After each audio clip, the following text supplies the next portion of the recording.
Follow along, Catholic Pilgrims, as we follow French doctor of the Church, St. Francis de Sales, through his book, Introduction to the Devout Life. Tune in as we read through this practical guide for living out the Catholic faith well. Hello, Catholic Pilgrims, and welcome to another great day. Today, St. Francis is going to continue on with his talk for married couples, but he's going to be speaking about the intimate side of marriage, and so if you have little ones around, you may want to choose to listen later. He doesn't get graphic or anything like that. In fact, he uses eating food as a metaphor for the marital act, which might sound funny until we get into the reading.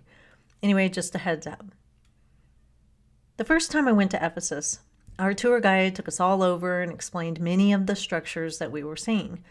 And one of the structures that we came across had these open holes, but they were kind of out in the open, so they weren't for using the bathroom.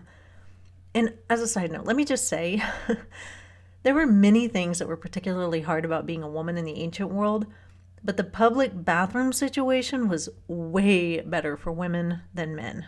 Men just sat basically in a big room together, sitting on open holes and discussing politics and other matters while using the John. That is the grossest thing ever. So women had a way better situation. Anyway, back to the other open holes. These holes were used for throwing up. The ancients, well, the well-to-dos at least, would have feasts, and they would gorge themselves, throw up in these holes, and then go back to gorge some more. It was utter gluttony, and there was no self-control. You probably felt a bit disgusted hearing that, as did I, and as we should. That's a horrible thing to do. So what about sexual relationships with our spouse? Should we engage uncontrollably and with no discipline? Let's see what St. Francis has to say as we turn to chapter 39 of the third part. Chapter 39, further instructions to the same.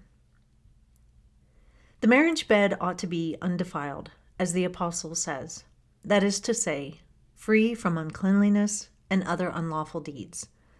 Holy marriage was instituted in the Garden of Paradise, where, as yet, there had never been any disorder of concupiscence, nor anything unbecoming.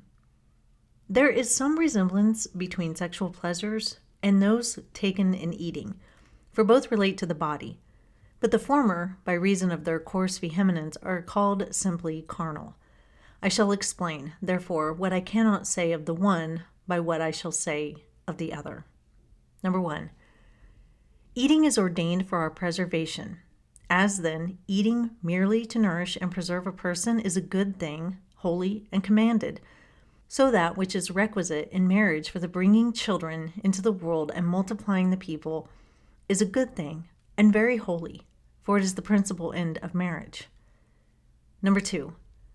To eat, not for the preservation of life, but to keep up that mutual intercourse and condescension which we owe to one another, is a thing in itself both lawful and just. So the mutual and lawful compliance of the parties united in holy matrimony is called by St. Paul a debt, moreover, of so grave a nature that he allows neither of the parties to exempt themselves from it without the voluntary consent of the other. Not even for exercises of devotion, as I have already explained in the chapter on Holy Communion.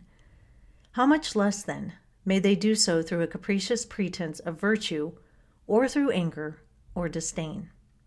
Number 3. As those who eat to maintain a mutual intercourse of friendship with others ought to eat cheerfully and endeavor to show an appetite for their food, so too this debt should be always paid as faithfully and freely, as if it were in hopes of having children, although on some occasions there might be no such expectation. Number 4. To eat for neither of these reasons, but merely to content the appetite, may be tolerated, but does not deserve praise. For the simple pleasure of the sensual appetite is not sufficient to render an action praiseworthy. Number 5. To eat in excess is a thing more or less blamable, as the excess is great or little.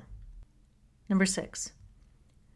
One may exceed in eating, not only as to quantity, but also as to time and manner of eating.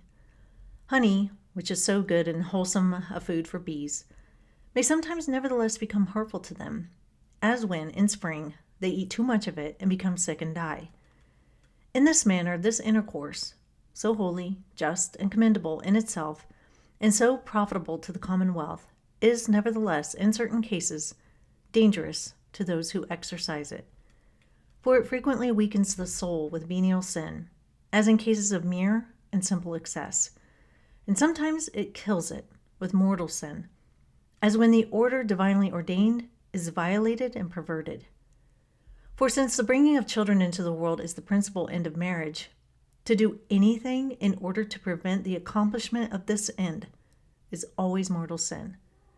Let that then, which is holy, be done holily, even though on account of some accident or circumstance the end hoped for cannot at that time be brought about.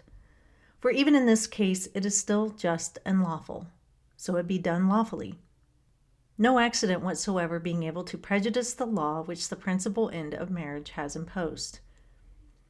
It is a certain mark of a mean, contemptible spirit to think on eating and food before mealtime, and still more to amuse oneself afterwards with the pleasure which we took in eating, keeping it alive with our words and imagination, and wallowing in the recollection of the sensual satisfaction which we had in swallowing down those morsels. This is the case with those who before their dinner have their minds fixed on the spit, and after dinner on the dishes. Men fit to be scullions in a kitchen, who, as St. Paul says, make a god of their belly. Persons of honor never think of eating, but when they sit down to table, and after dinner wash their hands and their mouth, that they may neither keep the taste nor the scent of what they have been eating.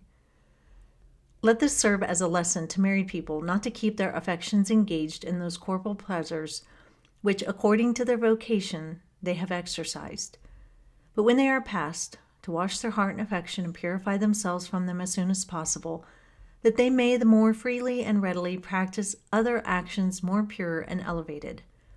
In this advice consists the perfect practice of the excellent doctrine which St. Paul gives to the Corinthians. The time is short, said he. It remains that those who have wives be as if they had none. That is, according to St. Gregory, so to live with them as not to be diverted from spiritual exercises. And this, of course, applies as well to the wife as to the husband. Let those who use the world, says the same apostle, be as though they used it not. Let each, then, use this world according to his calling, not entangling his heart in it, but keeping himself as free and prompt to serve God as if he used it not. It is the great evil of man, says St. Augustine, to desire to enjoy the things which he ought only to use, and to wish to use those which he ought only to enjoy. We ought to enjoy spiritual things, and merely use those which are corporeal. For when we set ourselves to enjoy the latter instead of merely using them, our soul is changed, and from being rational becomes brutal and animal. I have now said all that I wish to say, and have sufficiently implied, without saying it, that which I was unwilling to say. Venerable Fulton Sheen is one of my favorites. I find him captivating, challenging, and crazy smart. I read something of his that said, and I'm paraphrasing here, "What if you ate chocolate cake every day? The first day, you would be so happy. The cake would taste so good. The next day you'd be happy again, but it wouldn't be quite so good. The third day you would eat it, but get very little joy out of it. And by the end of the week, you'd be sick of chocolate cake and possibly hate it." Our culture teaches us to eat chocolate cake every day, and I use that as a euphemism for the marital act. The thing is that men are wired to desire the sexual act pretty much all the time. Women are not that way, yet we are told that we must have the same exact desire as men. And it's not so much that women don't want to be intimate with their husbands. It's that our hormones are not the same, and they make us feel and act differently, and God designed us that way. God made men fertile all the time. Women are not. There are only a few days a month that women are fertile. What I find fascinating in a sad way is that millions of women are on birth control pills, and those pills are there to give women supposed freedom to be as sexually promiscuous as men. Yet, birth control pills thwart that time of the month when women are fertile and their hormones greatly desire to be with their husbands. Women least desire sex when they are in the third phase of their cycle because of all the progesterone that's flooding our bodies. Yet that is the state that birth control pills keep a woman's body in, which, as studies have found, make women not as interested in sex. Yet women are told that they should have the sexual appetite of men, and so they try to do that, but eventually it gets old to them, like eating chocolate cake every day. Why? Because women are not like men.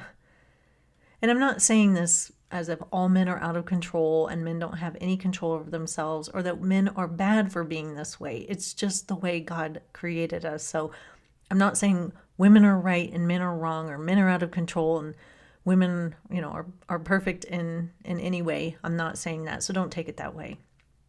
But what does St. Francis encourage for married couples? Well, he goes through a list, and I'd like to highlight a few things that he says. Number one, just as eating is good for the body, so is the marital act for married couples. In fact, it is so good, it helps preserve us. Sex within marriage is not bad, just as eating food is not bad. Number two, bringing forth new life is the primary purpose of sex. And bonding is another important purpose of it. It bonds the couple.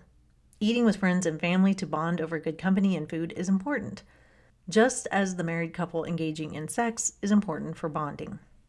Number three, if we are going to eat with friends and family, we should do so cheerfully and be fully engaged with our company.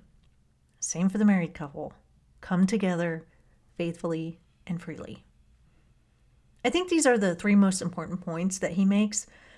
And I would add one other thing. My dad said to me one time that women have a wonderful ability to temper men. And I thought that was very interesting. We should feast and fast. Feast and fast. We feast on things that are good, and we fast from things that are good, so that they don't take hold of us and take over our lives and become excessive. Men and women are not wired the same. And since women's bodies are different, they can help to temper a man's desire to feast constantly. I hope that doesn't offend anybody. Above all, though, communicate as a couple, be open to life, and love each other well. So that is all for today, Catholic Pilgrims. Next time, St. Francis shares his thoughts with us on widows. And until then, live the faith boldly and travel well.